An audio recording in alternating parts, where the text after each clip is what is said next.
Hello students, welcome to MTC bio chemistry.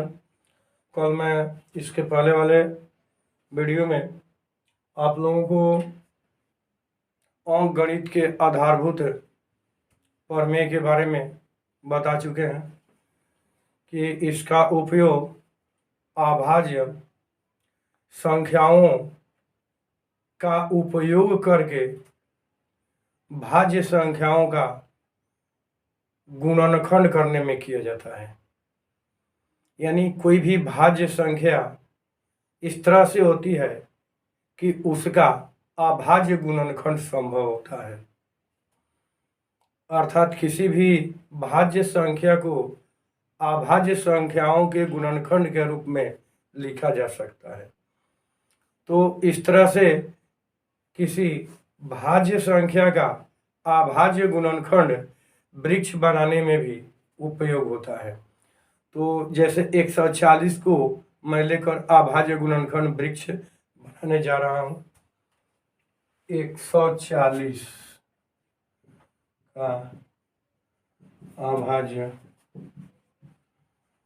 गुणनखंड वृक्ष, 140 को हम लोग एक ब्रैकेट में एक डब्बे में डाल सकते हैं या सर्कल भी हो सकता है। कोई जरूरी नहीं है कि आपका जो है ये आयत ही हो, रेक्टेंगल ही हो। वो सर्कल भी लिख सकते हैं, रेक्टेंगल भी लिख सकते हैं। इसके दो भाग बट जाएंगे। एक भाग में आपका भाजक होगा, तो सबसे छोटा भाजक क्या होगा? अभाज्य संख्या। तो सबसे छोटी अभाज्य संख्या कौन सी है? 2 है। देखेंगे कि 2 से कटेगा कि नहीं कटेगा। तो जिन संख्याओं का इकाई का अंक 0 या कोई सम संख्या वो संख्या 2 से विभाजित होती है, तो 2 से इसको डिवाइड करेंगे तो विभाजित हो जाएगी। 2 7 14 70 हो गया। पुनः ये भाज्य संख्या है, तो इसके लिए फिर डब्बा बनाएंगे और इस डब्बे में देखेंगे कि अब ये किस अभाज्य संख्या से कट जाएगी। तो फिर इसका इकाई अंक क्या हो गया? 0 हो गया। फिर 2 से डिवाइड हो जाएगी, तो 2 से डिवाइड करेंगे 3 और 5 35। अब देखिए फिर डबल डब्बा बना लेंगे और इस डब्बे में फिर अभाज्य संख्या पहले लेंगे जो 35 को काटा सके। तो जिनका इकाई अंक 0 या 5 होता है वे संख्या 5 से डिवाइड हो जाती है। तो इसका 5 है, तो ये 2 से तो नहीं कटेगी लेकिन 5 से कट जाएगी। 5 से कटा देंगे, 5 7 35। यही हम लोगों का गुणनखंड वृक्ष होगा। तो इस तरह से गुणनखंड वृक्ष यदि बनाने के लिए आपको कहता है तो गुणनखंड वृक्ष तैयार कर सकते हैं। एक चीज और ख्याल रखिएगा कि इस तरह का क्वेश्चन भी आपको पूछा जाता है गुणनखंड वृक्ष बनाने में। एग्जाम्पल के तौर पर मैं बता रहा हूँ, जैसे मान लीजिए इसी को यदि लिखे तो ये 140 आपको लिख दिया और इसके स्थान पर यदि ब्लैंक कर दिया और यहाँ 70 लिख दिया, तो आपको यहाँ भरना होगा। या मान लीजिए कि ये दोनों ठीक है और यहाँ आपका 2 कर दिया, फिर यहाँ ब्लैंक छोड़ दिया, तो इसको फिर डिवाइड करके हम 35 भर देंगे। तो इस तरह से ब्लैंक भी आपका क्वेश्चन अभाज्य गुणनखंड से पूछे जाते हैं। तो इसके बाद नेक्स्ट क्वेश्चन देखिए।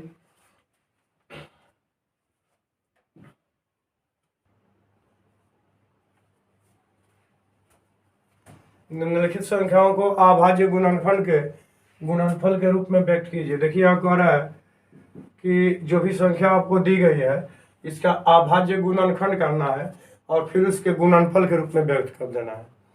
पहले अभाज्य गुणनखंड करना है, फिर गुणनफल के रूप में व्यक्त करना है। तो इसको तो मैं ऑलरेडी कर चुका हूँ गुणनखंड वृक्ष में, तो इसकी आवश्यकता नहीं है। इसमें देखिए आपको जो कठिन लगे उसी को मैं कर देता हूँ। मान लीजिए कि ये आपको थोड़ा ज़्यादा दिखाई पड़ रहा है, तो चलिए इसी को कर देते हैं। तीसरा आपका हल कर देते हैं, बाकी आप लोग करेंगे। यदि आप लोग हल कर पाएंगे तो ठीक है, और नहीं यदि कोई ऐसा ही विद्यार्थी होगा जिसको हल करने में कठिनाई होगी या कहीं दिक्कत आएगी, वो लोग कमेंट के माध्यम से हमें बताएंगे, मैं पुनः उसे हल करा दूंगा। तब तक के लिए आप इसको देखिए। इसमें है आपका क्वेश्चन नंबर 3 का 38 25। इसका अभाज्य गुणनखंड करना है। इसका अभाज्य गुणनखंड आपको करना है। तो देखिए इसमें क्या कीजिएगा कि इसका इकाई अंक देखिए, इकाई अंक कितना है।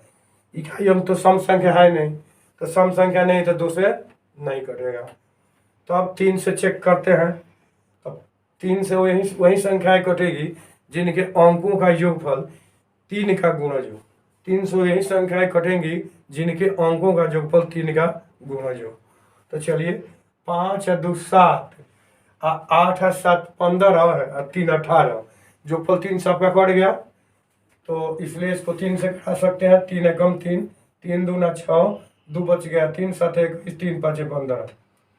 फिर चेक कीजिए 3 से कटेगा कि नहीं। तो 5 गो और 7 गो 12 गो, 2 गो 14 गो, 15 गो, पुनः आपका 3 से कट जाएगा। 3 चौका 12, 3 दूनी 6, 3 5 15। देखिए अब आपका 3 से कटेगा कि नहीं। तो 5 और 2 7 और 4 11 नहीं कटेगा। तो अब 3 के बाद अभाज्य संख्या आपका 5 है। जिन संख्याओं का इकाई अंक 5 या 0 है, संख्या 5 से पूर्णतः विभाजित होती है। तो 5 से आप इसको डिवाइड कर दीजिए। 5 8 है 40 और 5 25। फिर इसका इकाई अंक 5 हो गया, फिर 5 से कट जाएगा। तो अब 17 5 85। तो इसका अभाज्य गुणनखंड आपका हो गया 38 2 5। ये सब अभाज्य गुणनखंड हो गया। तो कह रहा है कि अभाज्य गुणनखंड के गुणनफल के रूप में व्यक्त करना है। तो जितना अभाज्य गुणनखंड आया है सबका गुणनफल के रूप में व्यक्त कर दीजिए, गुणनफल के रूप में। तो ये आपका गुणनफल हो गया गुणे 17। इस तरह से मैंने व्यक्त कर दिया। तो स्टूडेंट इस तरह से आप लोग इसको व्यक्त करके अपने आप देखेंगे। चलिए नेक्स्ट क्वेश्चन मैं आपको बताने जा रहा हूँ। पूर्णांकों के निम्नलिखित युग्मों के HCF और LCM ज्ञात कीजिए तथा इसकी जांच कीजिए कि दो संख्याओं का गुणनफल बराबर HCF है इंटू LCM होता है। यह आपको जांच करना है। तो इसका HCF और LCM ज्ञात करना है। तो किसी भी विधि से HCF और LCM ज्ञात कर सकते हैं। यानी जो भी आपको विधि है LCM और HCF ज्ञात करने के लिए कोई भी विधि अपना सकते हैं। यहाँ कोई प्रतिबंध आपका नहीं है। तो क्या करते हैं कि हम सुविधा के लिए LCM और HCF ज्ञात करने के लिए गुणनखंड विधि अपनाते हैं। तो आप लोगों को भी जो सुविधा लगेगी अपना सकते हैं। चलिए हम इसमें आपको क्वेश्चन 1 बना रहे हैं और शेष क्वेश्चन आप लोग बनाएंगे। अब फिर वही बात है, नहीं बनेगा तो कमेंट करेंगे आप लोग। तो इसमें आपका हो गया 26 का हम गुणनखंड करना चाहते हैं। देखिए हमारा इकाई अंक सम संख्या हो गया 2 से डिवाइड हो जाएगा, 13 हो गया। अब ये 13 जो है स्वयं क्या हो गया, अभाज्य संख्या हो गया, छोड़ देंगे 91। देखिए ये क्या है कि इकाई अंक सम नहीं है, फिर 2 से नहीं कटेगा। तो अब इसके बाद में ये आराम से 3 से नहीं कटेगा, 5 से नहीं कटेगा, 7 से कट जाएगा। 7 से कटेगा, 7 एकम 7 और 3 और 7 3 21। तो आपका हो गया इतना। अब इसमें 26 इक्वल टू लिख सकते हैं गुणनफल के रूप में 2 गुना 13, और इसके बाद 91 को लिख सकते हैं गुणनफल के रूप में 7 गुना 13। अब इसमें आपका क्या निकालना है, पहले HCF निकालिए। तो HCF मतलब क्या होता है, हायर कॉमन फैक्टर, माने हायर कॉमन फैक्टर यानी उच्चतम जो होता है आपका शामिल गुणनखंड। तो सबसे उच्चतर शामिल गुणनखंड कितना होगा, 13 होगा। तो ये आपका हो गया HCF। अब इसके बाद इसका LCM करना है। LCM ज्ञात में होता क्या है कि लावेस्ट कॉमन मल्टीपल, लावेस्ट कॉमन मल्टीपल यानी दोनों का एक तरह से मल्टीपल होता है। लावेस्ट कॉमन जो दोनों में शामिल होता है। इसके लिए हम लोग करते हैं कि जो अंक एपियर है उसको तो हम लोग लिखबे करेंगे। जैसे इसमें दोनों अंक एपियर था तो इसको तो हम लोग लिखबे करेंगे, और जो एपियर नहीं है उसको भी लिखेंगे। 2 हमारा एपियर नहीं है, शामिल नहीं है, तो 2 यानी 2 गुना 13, 2 इंटू 13। इसके बाद में अब ये क्या है, 7 आपका बच गया। तो इस तरह से इसका मल्टीप्लाई कर सकते हैं। तो इसमें हो गया आपका 13 दूना 26 है, 26 में 7 से करेंगे तो 7 6 42 के 2, और आपका कैरी हो गया 4, और 7 दूनी 14 4 18 182। तो आपका एलसीएम 182 और एचसीएफ 13। अब आपको क्या चेक करना है कि दोनों संख्याओं का गुणनफल। तो लिखेंगे दोनों संख्याओं का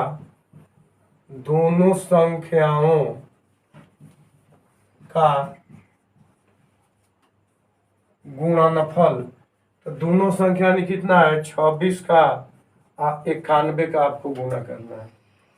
तो गुणनफल कितना आएगा देख लीजिए। 2 अंक के गुणा करने के लिए जो टेक्निक जानते हैं तो ठीक है, नहीं जानते हैं तो एक बार पुनः चेक कर लेंगे, क्योंकि मैं आप लोगों को पीछे कॉम्पिटेटिव जो वीडियो बनाए हैं उसमें 2 अंक और 3 अंक के गुणा करने के शॉर्टकट तरीके आप लोगों को बता दिए हैं।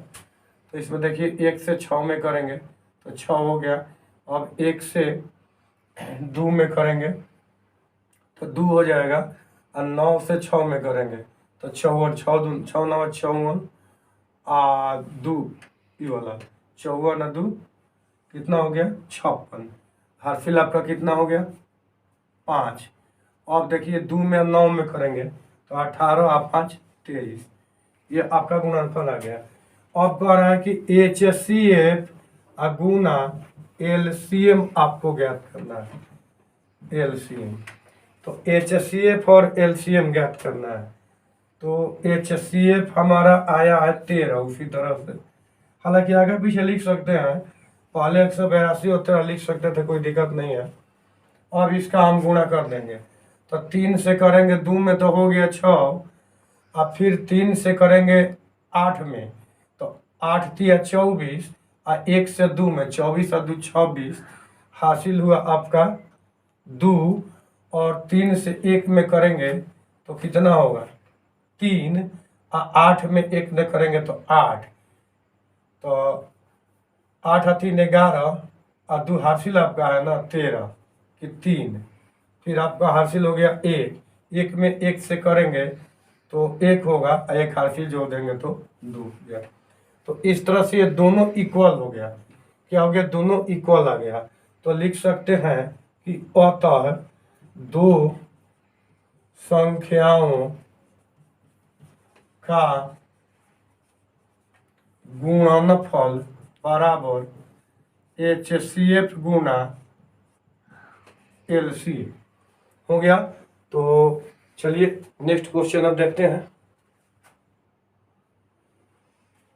तो स्टूडेंट देखिए, अभी हम आप लोगों को बताए कि दो संख्याओं का गुणनफल बराबर उनका लसा गुने मौसा, यानी एचसीएफ इंटू एलसीएम।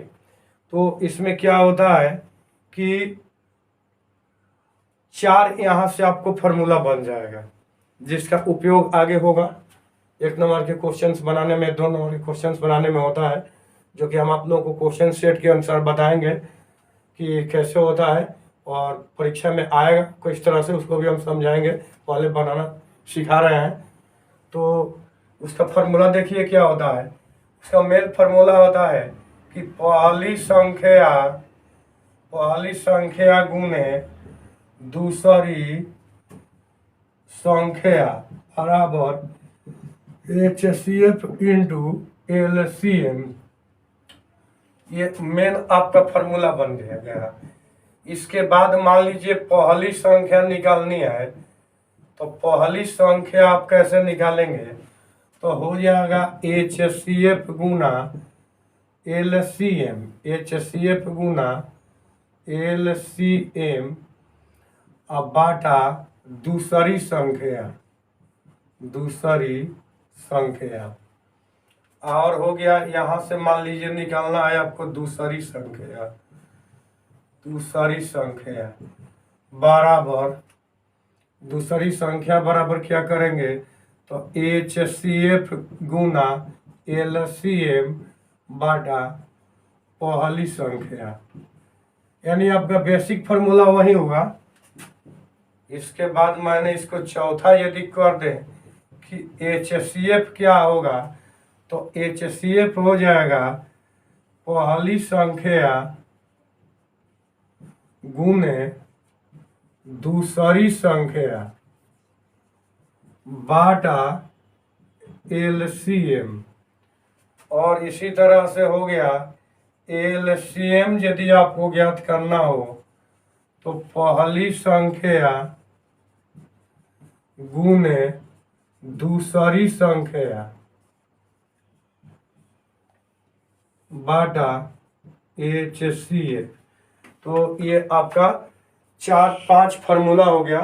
इसके आधार पर कोई क्वेश्चन बनेगा। इसके बाद अब चलिए आपको नेक्स्ट जो है क्वेश्चन बनवा रहे हैं।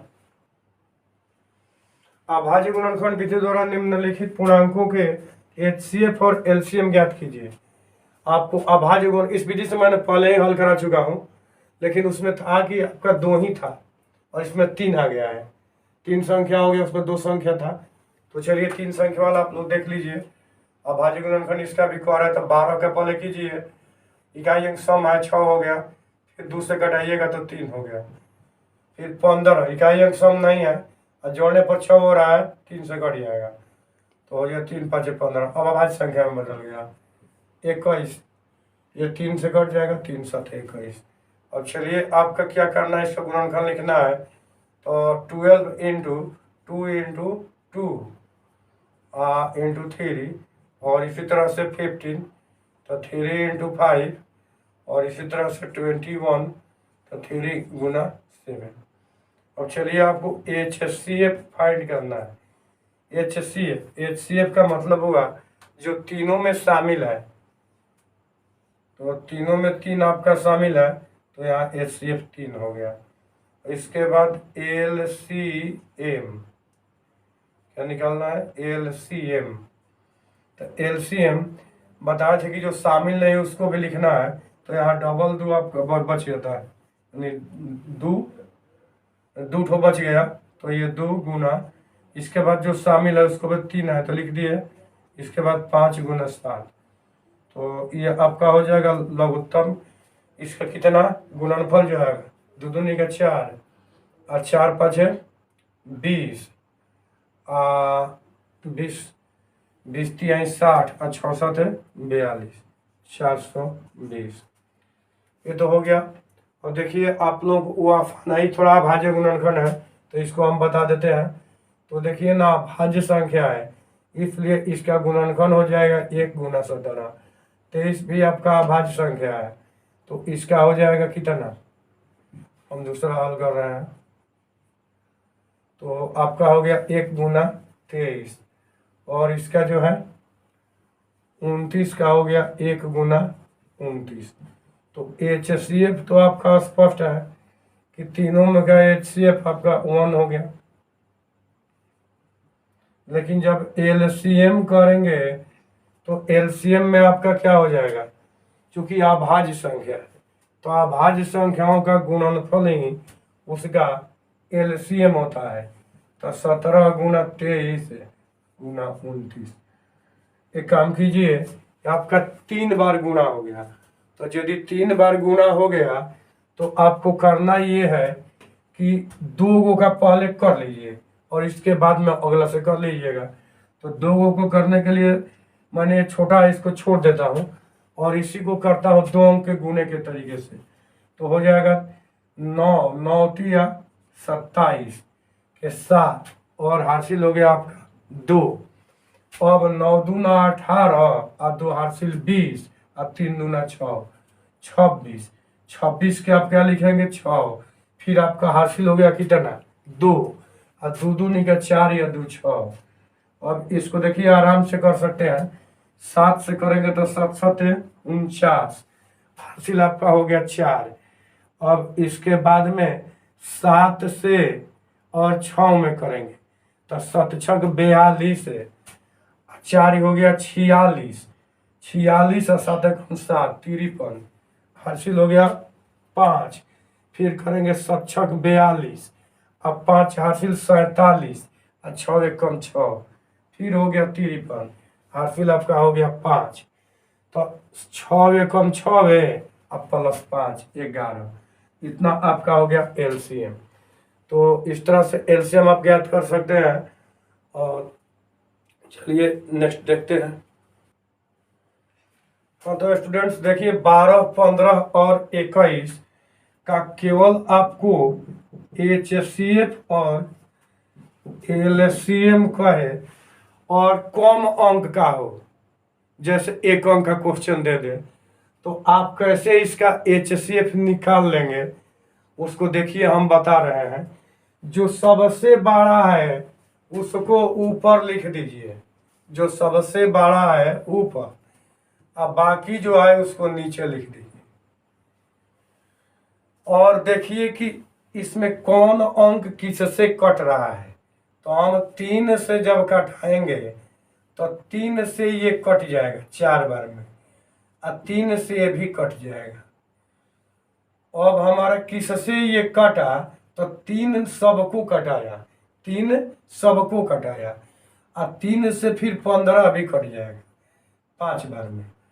अब जो बच गया ये आपस में इससे कटेगा नहीं कटेगा, इससे ये कटेगा नहीं कटेगा, इससे ये नहीं कटेगा।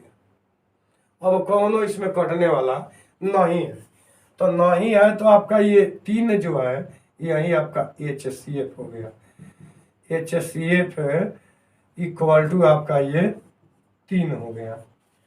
और यदि कह है इसी का एलसीएम कह रहा है, तो एलसीएम में तो ये कटा दिए ना, तो कटा दिए तो जिससे कटाए हैं वो, जिससे कटाया है उसको लिखिएगा। 3 से कटा है तो ये 3 आपका हो गया। इसके बाद जो जो बच गया, कौन बच गया, 4 गुना 5 गुना 7, तो इसको कर दीजिए गुना, आपका हो गया 4 5 20, 7 दूनी 14, 140, और 14 थी 42, 420 आपका एलसीएम हो गया। तो इस तरह से शॉर्टकट में भी एलसीएम बना सकते हैं। चलिए आज के लिए इतना ही रहेगा, मिलते हैं नेक्स्ट वीडियो में। तब तक आप लोग बने रहें, देखते रहें।